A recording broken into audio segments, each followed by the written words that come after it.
अब मेरे को जितना पता है तुम सभी लोग इस बात से अवेयर होगे कि कोविड के केसेस जो हैं वो राइज कर रहे हैं डे बाय डे। और ये जो कोविड का केस है वो मेनली जो है दिल्ली एनसीआर के रीजन में जो है राइज कर रहा है। और भी कुछ कुछ जगह है, कुछ कुछ एरियाज है जहां पर ये केसेस जो है वो राइज कर रहे हैं।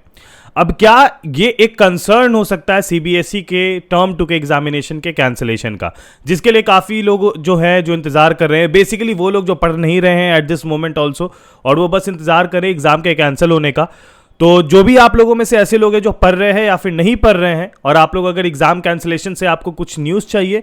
तो मैंने हमारे YouTube पे जितने भी अफवाह चल रहे हैं डिफरेंट चैनल के द्वारा, उन सभी अफवाह को मैं यहाँ तोड़ने आया हूँ और बेसिकली तुम्हें एकदम स्ट्रिक्ट और सही रिपोर्ट बताने आया हूँ। मुझे लगा इस टाइम पे तुम्हें ये रिपोर्ट देनी इसलिए ज़रूरी है क्योंकि काफ़ी सारे चैनल्स इसी के चीज़ में कुछ कुछ थंबनेल में अलबल लिख के तुम लोगों को थोड़ा सा कंफ्यूज कर रहे हैं, और इसी चीज़ से तुमको बचाना था, इसलिए ये वीडियो। और वीडियो में आगे जाने से पहले मैं बता देता हूं कि तुम लोगों में से किसी का भी कोई भी सवाल है related to career, related to term 2, related to strategy, related to boards, related to JEE, कुछ भी सवाल अगर है तुम्हारा, तो आज रात 8:30 बजे मैं फिर से आस्क मी एनीथिंग स्ट्रीम कर रहा हूं, जिसमें कि तुम आके मेरे से कोई भी सवाल कर सकते हो। 1 घंटे का पॉडकास्ट सेशन होता है, बिल्कुल फ्री है, उसमें कोई भी आ सकता है, और उसका लिंक डिस्क्रिप्शन और पिन कमेंट में दे रखा है। साथ ही में मेरे व्लॉग वाले चैनल पे मैंने व्लॉग अपलोड किया, तो उसको भी चेकआउट कर लेना, उसका भी लिंक दे रखा होगा। नाउ अब आते हैं मेन रिपोर्ट पे कि क्या एग्जामिनेशन कैंसिल होंगे या नहीं। देखो यार, हम लोगों को एक चीज पता है कि सीबीएसई जो है इज नॉट दैट एक्टिव। लोगों को लगता है it is very active, but according to me it is not that active, क्योंकि सीबीएसई को इस मामले में एटलीस्ट एक्टिव होना चाहिए कि हाँ भाई,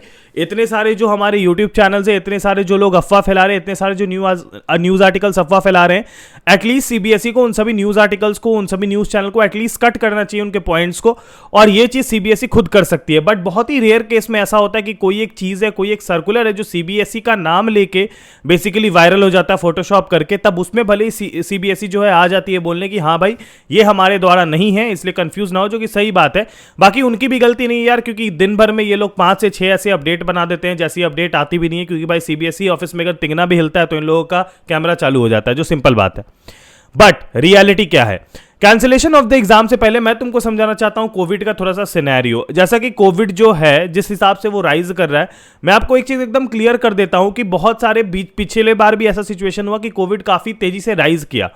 और कंप्लीट लॉकडाउन जो है वो अभी के टाइम पे भी सॉल्यूशन नहीं है, और कभी भी वो सॉल्यूशन नहीं था। और जहां तक बात रही कंप्लीट लॉकडाउन की, तो उसकी पॉसिबिलिटी तो नहीं है, और वो इसलिए नहीं है, उसका मैं तुमको रीजन बता देता हूं। और सीबीएसई ने उस पर क्या क्या निर्णय लिया, क्या क्या निष्कर्ष लिया है, वो भी अभी सब मैंने यहां पर से पता लगा के अपने फोन में रख रखा है, जो कि मैं तुमको बताऊंगा लाइन बाय लाइन। सबसे पहली बात यह है यार कि अगर लेट्स सपोज कोविड केसेस बढ़ भी जाता है, तो ऐसा कुछ नहीं होने वाला है कि हम लोगों का जो अगला जो पहला बोर्ड एग्जाम है वो 6 दिन बाद है।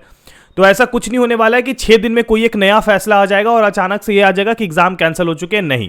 अगर एडमिट कार्ड इशू नहीं होता, अगर एडमिट कार्ड नहीं मिल रखा होता, तो there might be some chances कि हाँ इस पे सोचा जा सकता था। But there is no chance कि अभी जो एग्जाम होने वाला है 26 को, और जो भी आने वाले एग्जाम से कुछ समय तक, मैं हमेशा की बात नहीं कर रहा, कुछ समय तक जो मई के मिड तक हो सकता है जो एग्जाम्स हो, उन सभी एग्जाम में कोई भी ऐसा फैसला नहीं होगा जिसमें कि आप लोगों के एग्जाम कैंसिलेशन या फिर पोस्टपोन्ड होने पे कोई भी बात की जाएगी। और तो और मैं तुमको बता देता हूं कि जेई मेंस जो है वो पोस्टपोन्ड हो चुका था। तो जेई मेंस पोस्टपोन्ड होने के कारण तुम सभी लोगों के पास एक बहुत ही बड़ा बेनिफिट था, और वो बेनिफिट ये है कि तुम लोग अपनी जेई मेंस की प्रिपरेशन जो है यार और भी स्मूथ और फास्ट तरीके से कर सकते हो। और तुम्हारी इसी प्रिपरेशन को और भी ज्यादा स्मूथ बनाने के लिए, और भी ज्यादा ऑन टू पॉइंट बनाने के लिए अनअकैडमी लेके आया सुपर 30 टेस्ट सीरीज, जिसमें कि तुम डेली शाम 6 बजे उसमें अटेम्प्ट करके, और तुम लोग क्या कर सकते हो 30 मिनट में 15 क्वेश्चन का आंसर दे सकते हो, जो कि तुम्हारे टॉपिक वाइज जेई मेंस की प्रिपरेशन भी करवा देगा, फाइन ट्यून प्रिपरेशन भी करवा देगा। टॉप एजुकेटर्स के द्वारा वो क्वेश्चंस बनाए गए हैं, सिलेक्टेड क्वेश्चंस है,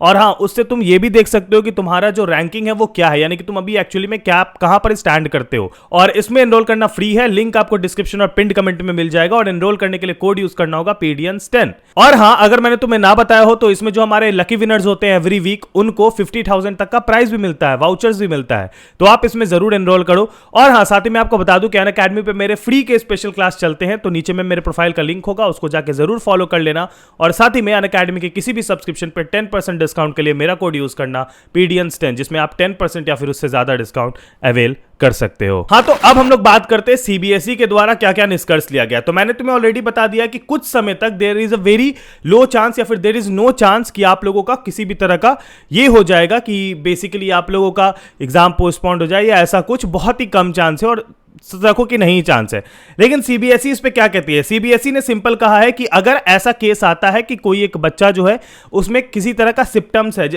है, जैसे कि उसको फीवर है, कोल्ड है या फिर कुछ भी है, तो उसको तुरंत आइसोलेट कर दिया जाएगा एक अलग रूम में, यानी कि एक सेपरेट एग्जाम रूम रखा जाएगा, मतलब बैकअप के लिए, जिसमें कि उस बच्चे को तुरंत आइसोलेट कर दिया जाएगा इन दैट केस। मुझे पता है तुम लोग कहोगे कि इससे काफी लोगों की जान को खतरा है, जो कि मैं भी मानता हूं कि एक्चुअली खतरा है यार। आप अगर किसी को आइसोलेट कर दोगे दूसरे कमरे से तो ऐसा थोड़ी हो जाएगा कि वो वाला कमरा के बच्चे जम्स फ्री हो जाएंगे, ऐसा नहीं है।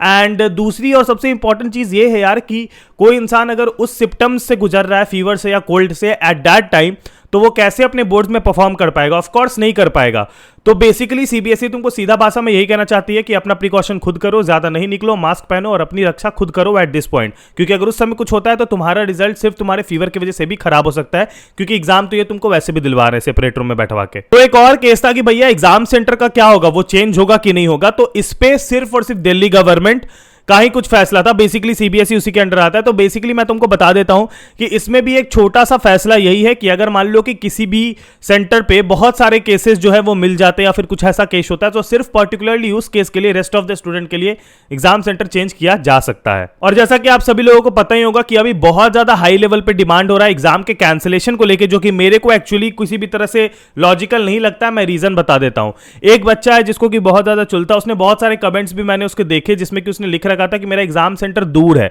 मैं कैसे जाऊंगा। एक चीज मैं बताता हूं, अगर आपका एग्जाम सेंटर दूर है 22-23 किलोमीटर, जो भी है, जितना भी दूर है, तो 10th में मेरा एग्जाम सेंटर जो था वो मेरे घर से 30 किलोमीटर दूर था। मैं रहता हूं, तुम चेक कर सकते हो अगर तुम्हें नहीं यकीन है, तो मैं रहता हूं एकदम अपोजिट ऑफ कंकरबाग में, और मेरा सेंटर था यार दानापुर में। तो लगभग 30 किलोमीटर का डिस्टेंस है जो मैं डेली जाता था एग्जाम देने के लिए। तो ये जो कंसर्न है ये सिर्फ आपका नहीं है, ये सभी बच्चों का है। सबका सेंटर जनरली काफी दूर रहता है। दूसरी चीज ये थी कि लोगों को ये कंफ्यूजन था कि भैया हमारे क्लासेस नहीं हुए हैं, हमारी पढ़ाई नहीं हुई है। तो ऐसा नहीं है यार।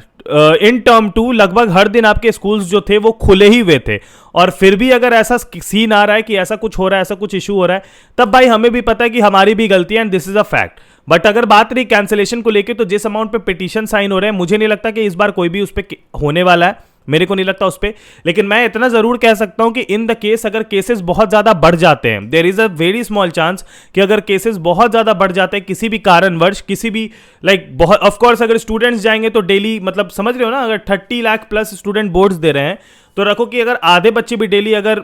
मतलब अल्टरनेट डेज पे एग्जाम पढ़ रहा है, तो आधे बच्चे भी, यानी कि 20 लाख का भी अगर सर्कुलेशन होगा या फिर बेसिकली उनका अगर मूवमेंट होगा पूरे कंट्री में, जो कि ऑफ कोर्स स्टूडेंट है, जो कि थोड़े से ध्यान नहीं देते हैं, तो उस केस में केसेस बढ़ने के केसेस हो सकते हैं, बढ़ सकता है। उस केसेस में ऑफ कोर्स कुछ ना कुछ गवर्नमेंट फैसला लेगी, एंड देयर माइट बी कि कुछ पोस्टपोन किया जाए या कुछ ना कुछ करना ही पड़ सकता है। But at this point till the exam 15 मई तक मेरे को कोई भी इसके चांसेस नहीं लगते हैं। तो तुम अगर इस आश्रय में हो कि मैं नहीं पढ़ रहा हूं, कैंसिल हो जाएगा और ऐसा कुछ, मेरे बच्चों और मेरे ये क्या नाम है उनका,